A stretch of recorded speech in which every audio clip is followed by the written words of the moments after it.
Hello, class. This lecture is for state and local government. I'm going to talk to you a little bit today about governors. Now, governors are covered in Chapter 8 in your textbook. And the first section that we're going to talk about starts on page 214 in your textbook in the section that your author's entitled Job of Governors. And the discussion on this that I'm going to talk about will go all the way to page 225 because I'm going to include in this discussion not only the job of the governor, but formal and informal powers. And I'm going to treat a little bit differently than your authors do. So let me get started with what I want to talk to you about concerning governors. Now, governors, the best way to sort of think of them, I suppose, is they're like mini presidents. They have a tremendous amount of power. It varies from state to state because of, the way that federalism works. But they are like mini presidents. And the first job that a governor basically has is they're the chief administrator of the state, or as your book likes to call it, the head of state agencies. They are in charge of all the bureaucracy. They have appointment powers to appoint different leadership positions within the state agencies, like appoint the head of the DEC, head of the Department of Education, SUNY Chancellor, Secretary of State, and so forth. Now, they also, combined in this being the chief administrator and the basically head of state agencies, governors in various forms are also the head of the budget making process, especially here in the state of New York. The governor of New York has a tremendous amount of power when it comes to putting together the budget. Every January, the governor submits his budget to the legislature, which the executive branch has been working on for months. And then in the state of New York, the only thing that really the legislature has true power to do is to add spending to the governor's budget. It's really difficult to remove spending that the governor has placed in that budget. So in New York State, whomever the governor is, they have a tremendous amount of budget-making power, which is related to being chief administrator or head of state agencies. Now, the second role or job of a governor is chief legislator. And the governor is responsible for introducing the ideas and even bills themselves into state legislatures. And they have a tremendous amount of power because this whole process every year, excuse me, will begin in January, the first week of January, when the governor, in our case, state of New York, delivers the State of the State address. And in that address, which is delivered to all the legislators live, it's down at the Convention Center in Albany in the concourse between the State Museum and the state capitol. I've attended, I believe, 4 State of the State addresses that Governor Cuomo has delivered.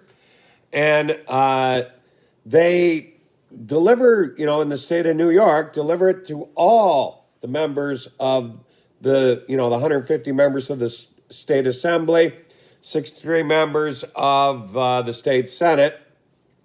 And in this speech, typically the governor will lay out potential legislation that he or she would like to see the state legislature in New York pass in that upcoming legislative session. So the governor has a tremendous amount of power pushing forward his legislative agenda. Also, when it comes to being the chief legislator, 45 out of the 50 governors have an extreme power that the President of the United States doesn't have. And that's line item veto, where they can go through legislation line by line by line and veto just sections of a piece of legislation, not the whole thing. Where, if you're familiar with the presidency, the president has the power to veto, but the president either has to veto the entire piece of legislation. He can't just pick and choose parts of it. Now, the governor of the state of New York has the power just to flat out veto an entire piece of legislation.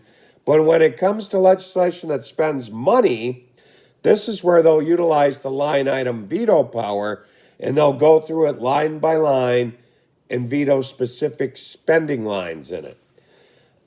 That's a tremendous power.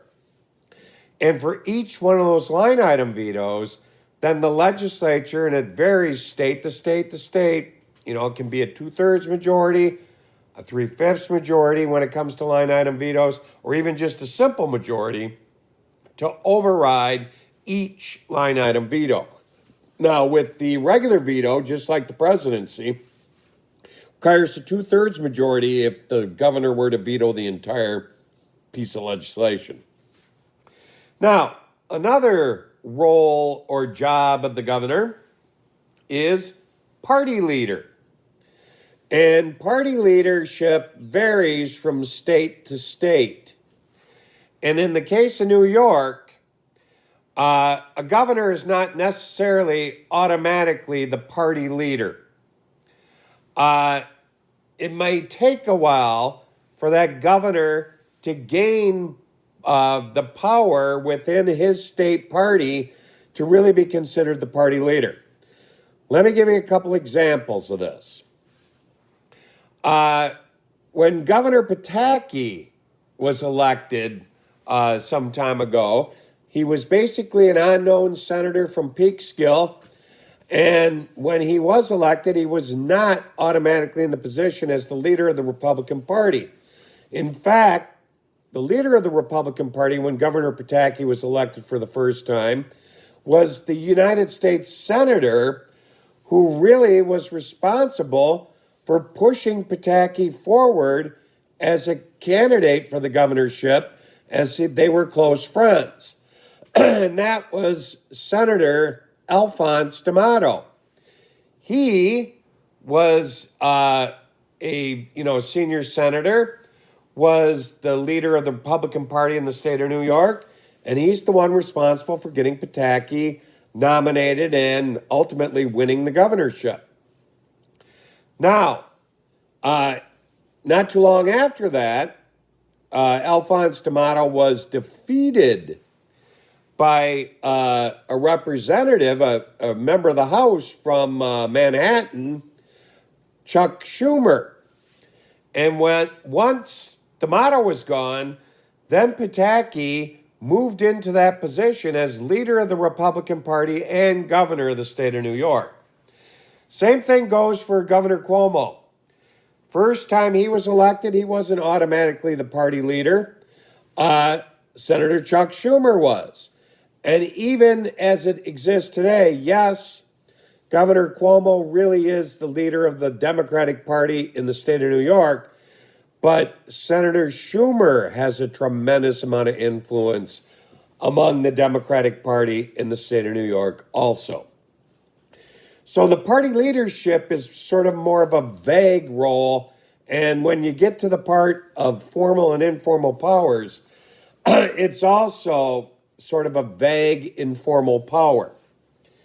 Now, the next one that I would point out as a role or a job of the governor is being the ceremonial head.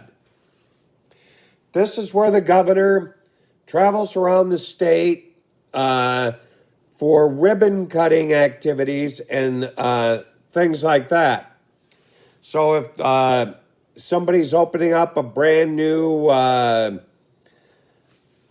large school project, or a bunch of buildings at a university, a brand new highway or whatever that the state has been intensively involved in the funding of, the governor will be there to cut the ribbon to open it and take credit for it. Now, being the ceremonial head and also, meeting groups when they visit Albany and so forth is an extremely important informal power.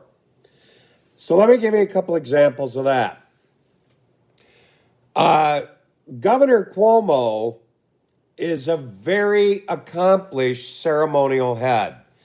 He knows when to appear in public and take credit for things, but that's something that his father, former Governor Mario Cuomo, was horrible at. And I'll explain that in a second. Governor Pataki was a tremendous ceremonial head of the governor. And part of the reason why he did that is he knew being a lousy ceremonial head really cost Mario Cuomo maybe the election when Pataki defeated him. Because, to give you an idea, the entire time that Mario Cuomo was governor of New York, he was governor 3 terms, he visited the North Country twice in 12 years. He hated leaving Albany. If he left Albany, he went to New York City, where his real home was. He hated going to other parts of the state, and it cost him in the long run. The first time he came to the North Country, after being prodded for numerous years by our former Senator Ron Stafford, Mario Cuomo finally came and toured the Adirondacks. And it ended up being kind of a debacle. He made some off-the-cuff remarks about abject poverty and so forth, and probably wished he wouldn't have done it. The second time he visited the North Country was a case of too little, too late. It was just a couple months before the election where Governor Pataki defeated him, and he appeared on the steps of City Hall with then Mayor Clyde Rabideau to announce that Bombardier was opening a plant in Plattsburgh. Now, Governor Pataki, when elected, took a lead from Governor Cuomo's lack of being a ceremonial head, and I can't remember how many times Governor Pataki was in the North Country in his 12 years as governor. And in fact, he came up here so many times, especially because he was pretty close friends with Senator Ron Stafford, he ended up buying his permanent residence here in the North Country. And as many of you may know, former Governor Pataki lives just outside of the village of Essex, right up here on Lake Champlain in the North Country. So he came here so often, fell in love with the place like many of us, and ended up moving here. Now, Andrew Cuomo probably was told by his father Mario once he became governor, don't make the same mistake I did. Get out there and be seen. Let the people know you're governor, that you care about them, because it'll pay dividends later. Governor Cuomo has been to the North Country he's been governor now going on almost 10 years now. He's been here at least once every year, if not twice. So he knows what he's doing when it comes to being a ceremonial head, and I'm sure that his father parted him with those lessons. Now, another thing that governors do as part of their job or their role is they're chief negotiators on behalf of the state. When the federal government is spending money on different projects, it's up to our governor to make sure that we in the state of New York get our fair share. Now, some of this is going on right now. As we speak, Congress is still debating and thinking about another relief package for COVID-19. And what I read about this today was the House of Representatives has scaled down their previous version that they passed a long time ago and has come up with a $2.4 billion, trillion dollar package that now may see some light of day. That the Treasury Secretary and the Senate will probably consider this because there's funding in it for some of their pet projects like the airlines and other things. But the big thing in this bill is aid to states and localities. And the state of New York has been Governor Cuomo has been harping on the need for this for months because the state of New York is at least $20 billion in debt thanks to COVID-19. And if you add into it the localities, that's probably another $10 or $15 billion also. So Governor Cuomo really would like to see the federal government step up to the plate and provide all the states with some aid to help us through this. And specifically, the state of New York needs between $30 and $40 billion from the federal government. So hopefully we get it, and this will sort of ease the financial crisis in our state. But that's the governor's job to get that. Now, another facet of the governor being the chief negotiator is in the state of New York, the governor's office negotiates with the major public employee unions in the state of New York. Now, this particular role of a governor is a no-win situation for the governor's office. And if the governor could trade that away to the legislature or some other body to do this negotiating, the governor would do it in a second. Now, the major unions that the governor has to negotiate contracts with in the state of New York are the unions that represent corrections officers, state police officers, civil service employees. The CSEA is their big union. Also, there's the UUP, which represents the United University Professionals, all the professors and other staff on the four-year universities in the state of New York.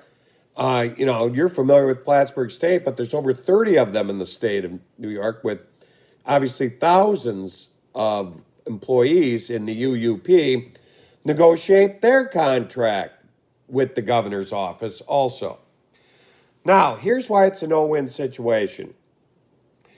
If the governor gives any of these unions a contract, or I shouldn't say give it, negotiates a contract and is being very tight with money, they're not going to receive very big raises, or maybe even in some hard times, which who knows what the future holds, may have to give back money in concessions. All those people in those unions are going to be mad as hell at the governor. So if he negotiates a contract with corrections officers like that, and let's say they have to take a pay cut because of the hard times of COVID-19, they're all going to vote against the governor. They're going to be mad at him. If the governor is ruling the state during great economic times and gives the, let's say, corrections officers or university professionals or whatever, a really great contract with great raises that they're very happy about, well, he's got their vote. But the taxpayers might say, what the hell is this all about? The governor just gave corrections officers a 5% raise every year for 3 years. And the regular taxpayer might say, I never get a 5% raise. I'm lucky if I get 1 or 2%. What the hell is this all about? And they'll be mad at the governor and vote against him for that.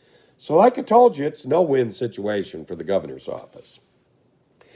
Now, another thing that the governor does as part of their job is they are the opinion leader of the state. So, especially in the state of New York, this starts out with the State of the State address in the first week in January. After the State of the State address, the governor and his or her representatives, like lieutenant governor and other high-ranking officials, like the head of the D.C. and Secretary of State and others, will travel the state making speeches trying to bring home the message to every locale of what the governor was talking about in the State of the State address. So, as I said before, if there's a specific piece of legislation that the governor has said, let's pass this year, then immediately they're out campaigning for the passage of that legislation. And they'll do it at various times during the year, depending on the schedule of legislation. So the governor has a big advantage in this role as being opinion leader, because if the governor shows up somewhere in New York, the press is going to cover it and people are going to show up. Whereas if just a state assembly person or senator holds a press conference, they're not going to get the same kind of coverage that if the governor of the state of New York came to Plattsburgh to deliver a speech. So, huge built-in advantage with the status of the office. Now, finally, a role that the governor plays is that a crisis manager. And this is when the state's going through some very tough times. It's up to the governor to manage that crisis with the tools available to him. Your textbook covers this sort of in the area where they say that the governor is the commander-in-chief of the National Guard, which they are and can call out the National Guard during times of crisis. Governor Cuomo called out the National Guard during the beginning of the COVID-19 crisis, especially down in New Rochelle, New York, where the big first outbreak was. Governor Cuomo, whether you like him or dislike him, most people have agreed did an excellent job as crisis manager during the COVID-19 early part of the pandemic when New York was suffering so badly, and he was making daily speeches to the citizens of New York, trying to calm our fears, telling us what to do next, what the future held, what the state was going to do, what the federal government was going to do for us to get us through those horrible times back in March and April that all of you remember and would prefer to forget, I'm sure. Other examples besides the pandemic, if there's a natural weather disaster, like Superstorm Sandy when it hit New York, Governor Cuomo was out managing the crisis where it hit the worst in Staten Island, Long Island, and the city, managing the crisis, calling in the National Guard, getting aid from Washington, and so forth. He did it right up here in the North Country when Hurricane Irene destroyed a lot of roads, especially in the Adirondacks. He was right on the ball, getting the routes to Lake Placid reopened and fixed and so forth. So, for all intents and purposes, Governor Cuomo has performed very well as a crisis manager, as did his predecessor, Governor George Pataki, who was an excellent leader during the horrific times following 9/11 and did a fantastic job when New York was hit with terrorist attacks on that day and marching forward. Governor Pataki was also very able during the ice storm that hit the North Country. As you may remember, he was up here touring and bringing relief to us when we needed it. It's a very important facet of being a governor. If you fail in these times of crisis and come off as you don't know what the hell you're doing, good luck come the next election, because people will remember that specifically. So, that's my little talk on governors. I'll be back in a little bit after I take a break. I'm going to talk to you about state legislatures also today. So I'm going to take a quick break. Talk to you soon.